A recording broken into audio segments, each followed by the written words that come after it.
I'll be honest with you. It was a tough childhood because, I've got many brothers and sisters. So it wasn't easy living in the street because I was in Paris, but living in the street. And sometimes I was not even able to have some food. And I remember my brother, Dominic, was working at the McDonald's. So I was going to McDonald's. And as his lunch break, he was giving me his own food. And I'm not scared also to say I've begged money in front of shop. I was like, in front of the shop, and when I see some people, I was like, can I have £1? And sometimes they were giving the money, sometimes no, just because I wanted to buy a sandwich. So it was a tough time, but a happy time. I was always happy and always feel lucky. And if I have to change something, I will change anything. I will keep it like that way because he built the man I am. Like some people, when you succeed, they just see the ends. They just see on the TV, they just see the superstar. But actually, I think like on the street, I learned so much and he helped me, to be strong, Was you a shy kid or? No, like crazy. Like I like to make people laugh. I was the one to driving people. I was the one like, if some of my friends didn't want to play football with me, it will end up as a fight. So yeah, I was nice but tough, When you were introduced to your first club, that was by a friend, right, who introduced you as Romario? Yeah, no, because I was a big fan of Romario. I was playing number 11, sometimes number 9. And it's so crazy because I was playing in the street and he was a guy, I remember his name, Onofrio Jamarezi. He was watching us and he come after we were playing with friends. So it was like a friendly game and he was like even a 5 vs 5, not like 11 vs 11. And he say like, tomorrow can I have your home number? I will call your mom because I want you to do like a trial in Torino. And I was like, oh, maybe this guy is just talking, but he won't. And the next day, actually, he called my mom. And after 2 days, I fly to Torino and I had a trial. And I remember I was good. And they want to keep me with the under 17. And in the same time, it was a guy from Marsala. And he was like, wow, you know what? We love you so much. You're 17. We're going to give you a professional contract. So can you come to Sicily? And that's where all it started. So like such a lucky man. But before that, you'd had a few knockbacks, hadn't you, because of your size? Because even I think you signed for PSG as a winger. Yeah, it didn't work. I want to correct that. I never signed for PSG. I never played for PSG. Yeah. And in my, I don't know why in my career they always say I play for PSG. I never played for PSG. I was from Paris, but because I was in Sicily, and they didn't know, I will say, much about the rest of the world. And they say, I play for PSG, but I never play for PSG. I did a trial, and I remember they say, oh, it's really good, but you are too small. But I never played for PSG. It was just a trial. Did it bother you that people said you were too small? To be fair, no. It never affected me because I'm really strong, and I can accept when someone criticized me. But I was just like, I will show you. Because I remember when I was young, even my friend, they were saying, Patrice, you will never become a top footballer player, because this is like only lucky. It's the people they have like contact. It's not people from the street. They're going to become big player. I was like, you will see. And I remember even my teacher at school, when you, the first day they ask you what you want to become, and everyone was saying lawyers or doctors, or even cop, a lot of things. And I was like, I want to become a footballer player. And everyone was laughing. And the teacher, even herself, she was like, but Patrice, do you think in 300 kids, they're going to pick you? And I was like, yes. And everyone was laughing, even the teacher. And at the end, I don't want to have any revenge against that teacher. I just want her to don't kill the dreams of kids. When you have a dream, go for it. People, they need to help you to believe in your dream. If you want to be the president of American State, or no matter what, of France, just do it. And I don't like people when they put you down. And that teacher really put me down, but I don't have any revenge against her. I just want her to don't tell that to another kids, because mentally I was so strong, then it didn't affect me. But not everyone is really strong mentally. So talk to us about going to Italy then. Was that scary for you, daunting? Oh, it was It was a crazy experience. But to be fair, I have one of my best year in Italy. I was 17, and I remember it was crazy because I go to Torino and I fly back with a plane. But when Marsala is a team in Sicily, they want me and I signed with them. I came back to France, and after I need to take a train from Paris to Milan, and after took another train to join them because they were in pre-season. So that journey was just crazy. I remember I arrived at the train station with no cell phone, with my tickets and my own number writing in a paper. And I came and I looked those big panel, like the old movie when the panel, like they change the letter every time to see where is your next train. And I was looking and I didn't see my train. And it was a guy's. And actually at the end, I know he's from Senegal. He came, he said, "What's happened with you?" I said, "I don't know." And I show him my ticket. He said, "Oh, your ticket, your train left 1 hour ago." I was like, wow. So I started panicking. And he was like, "Okay, don't worry. I will call your mom." And I give him the number and he called. And he said to my mom, "Look, I am with your son. I'm a stranger. I don't know him, but don't worry. I will take care of him. He missed his train." And my mom started crying. She was like putting back in the train. He need to come back to Paris. And he was like, "No, don't worry. I will take care of him and everything." And my mom was like crying on the phone. I was like, "No, mommy, will be okay." And that's why if I can't find that person, I know a million of people will say it was me, but I recognize him exactly. He take me to his home. I remember it was just one room. It was like 5 people. We sleep in the same mattress, in the same room. They feed me. In the morning, he wake me up and he take me to the train station. I was inside the train and I remember it was 2 nuns. And because I didn't speak Italian, so every time I was like coming, "Sorry, this is the station, this is the name of the station." They were like, "No, tranquilo, it's okay. It's the next one. So I remember I arrived to the station. I think the name it was like maybe Georgia, something like that. And no one was there. No bench, just the wind. And I wait 20 minutes,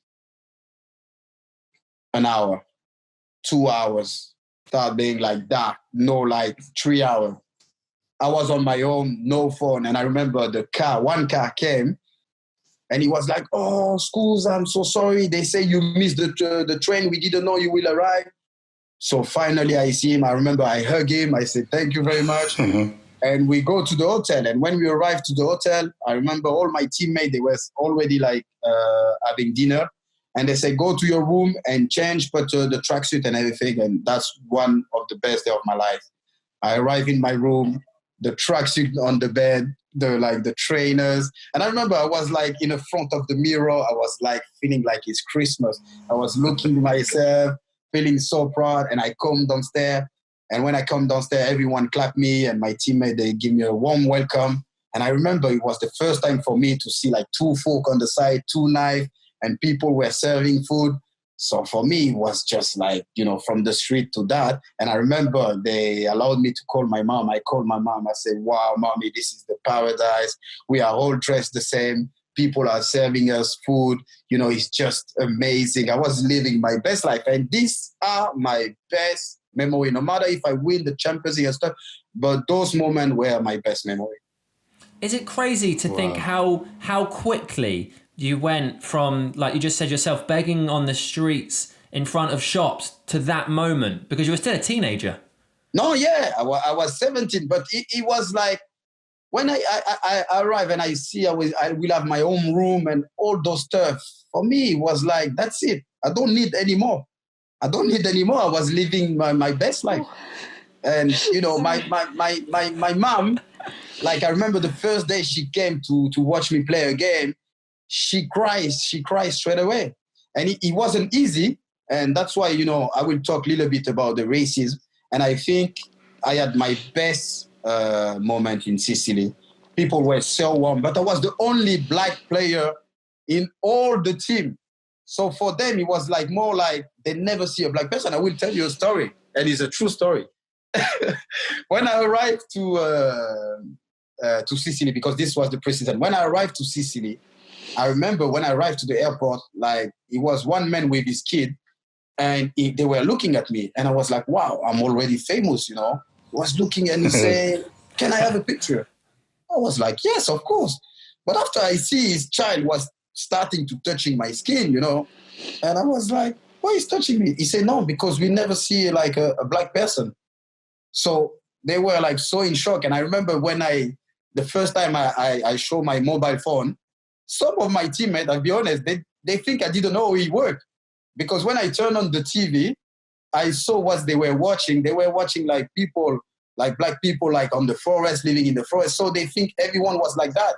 So that's why racist sometimes people is more like about ignorancy, And like I say, that they never, I never have any racist abuse when I was playing for Marsala.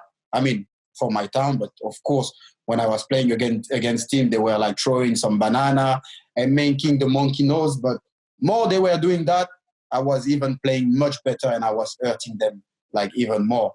But that's why like I think if I didn't grow up in the street, I don't know if I will react to all those episodes, being on your own and stuff like that. Yeah, it wasn't easy. To be fair, like when I remember the referee was blowing the whistle, and I was like feeling so heavy, and I was on my own on my balcony. Sometimes I cry because I was like, what I'm going to do now is nothing to do here, and I was just living about football. I think we should touch on some of the stuff you just spoke about then. But I don't know if you noticed, your story made Helen cry. Sorry, I thought I was going to come I'm sorry. I didn't want to. I was like, wow, guys, you invite me in the podcast. Normally I make people cry. Yeah, I was like thinking, this is going to be the happiest hour of my life. He's crying. I feel a little bit... I'm sorry about that. But okay. That's the true story, and this is my story, and yeah. If it's all right, I just want to talk about Luis Suarez for a second. I know you said when you were a teenager, people threw bananas at you. And that in itself is one absolute horror that is unimaginable to so many people. But to be on the receiving of that from a fellow professional in a game of football must have hurt, I guess, in a totally different way. No, I think people didn't know what's happened behind the scene. And like I say, it was during the game vs Liverpool. We are playing very well. I was marking him in the corner kick, and in Spanish, he just said like, because I tried to mark him. He said, "Don't touch me," and don't touch me. I don't speak with Negro, but in English, I don't speak with the N word. And he didn't know I speak Spanish, and I answered back in Spanish to him. I said, "What did you say?" And he was like, "Yeah, you're right. I don't speak with the N-word." And from that moment, I remember I was like, and the referee came and he was like, "What's happening with you two? What's happening with you two?" But he see my eyes change. He said, "Patrice, you okay?" I said, "No, he just like makes some racist abuse." He said, okay. We're going to talk later after the game. Keep playing.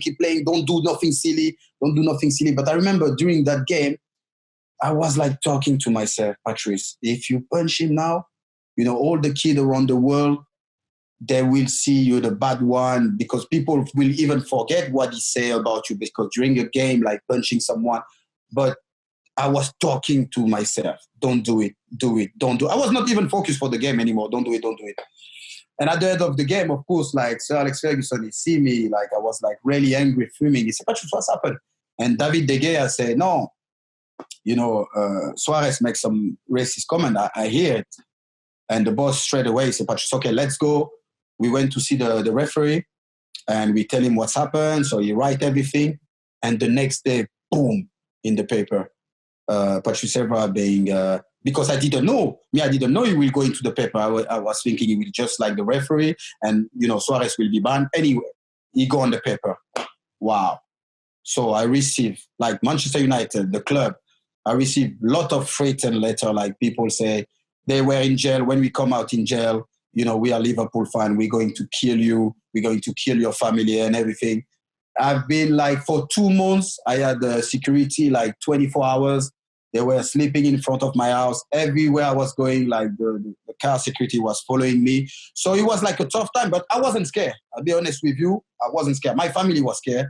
My brother was scared. My wife, everyone was scared, but I wasn't. And, I was like, but I don't understand why people hate me so much. Then they didn't know yet the truth.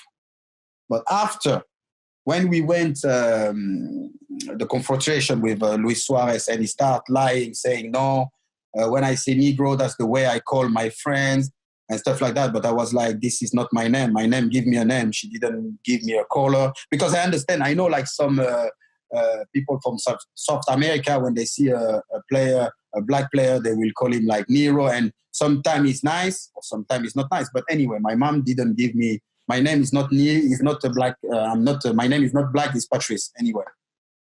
So they argue, but Sky have some good footage where you can see he actually say it. So at the end, he admitted, they banned them for 8 games. He had a massive fine. And I remember after that, Liverpool played a game, and we were watching it with my teammate, and we see all the players with that shirt and Kenny Dalglish, we support Suarez. I was like, wait, this guy is being like banned for 8 games for racist abuse. He's been fined and everything, and they support him like that way. I was like, something is confused, you know? And I was really upset. But when after I did like the point on Sky, and I see like Carragher apologizing himself, like after 8 years, I was so surprised. And he was like, Patrice, that day we made a big mistake. I didn't expect that. And I was like, wow, Jamie, this is really touched me. And I'll be honest with you, now I will even like start even respecting more Liverpool as a football club, because when this happened, I was really disappointed about the club. I received a letter from the chairman of Liverpool. He sent me an email saying like, we really apologize about what's happening 8-9 years ago. You're more than welcome to come to Liverpool if you need anything. So it really touched me, because like you say, you know, it's better like, you know, later than never. But I was surprised that Liverpool like support that kind of attitude. But I was like, you know, when you have those kind of problems, like people around you, they just think you're crying. You know, even when I say that, you will see the report, they will say, oh, he's still talking about this. I'm not still talking about that. I saw Suarez, I named even Suarez Player of the Year that year. I name him like the best striker. I name him as the best player of the year, because I was, I will say, evaluate Suarez on the pitch and know the person he was. So, you know, it was a tough time. Do you think, because even, I mean, this is a podcast to talk about your career, not to talk about the yeah, but we have to talk about everything. So it's fine. You just said that people even now will say he's still talking about it. But don't you think it's absolutely right and acceptable that you should talk about it if you want to, because you were on the receiving end of something horrific? Do you think the way the media play it, they play it as like a big drama, and in it you're just a character, and like, as you said, people would say, oh, he's just crying about it, and it's almost like you were in the wrong for pointing out that you were abused, as opposed to people pointing the finger where it should have gone. That's exactly what I feel like, to be pointed out when you get abused. Because I can do my job. I could like punch him on the pitch. What I will get? Maybe being banned for 2 years in front of all the kids, all the people like watching the game. That's why when I go to the court, I didn't say like, oh, I'm proud to be black. You need to punish him. No. I said, I don't know Suarez close enough to know if he's racist or not. The only things he did, maybe to disturb my game, because I was playing well, he used some racist abuse. That's it. I will never call Suarez a racist person, but he used some racist, because I don't know him personally. And even when we played the Champions League final, when I was playing for Juventus, I shake his hand at the corridor and we talk, you okay? I'm like, I forgive really fast. But I just don't understand when someone is being victim, the media or even the people around, stop crying. I don't cry. I don't need to cry.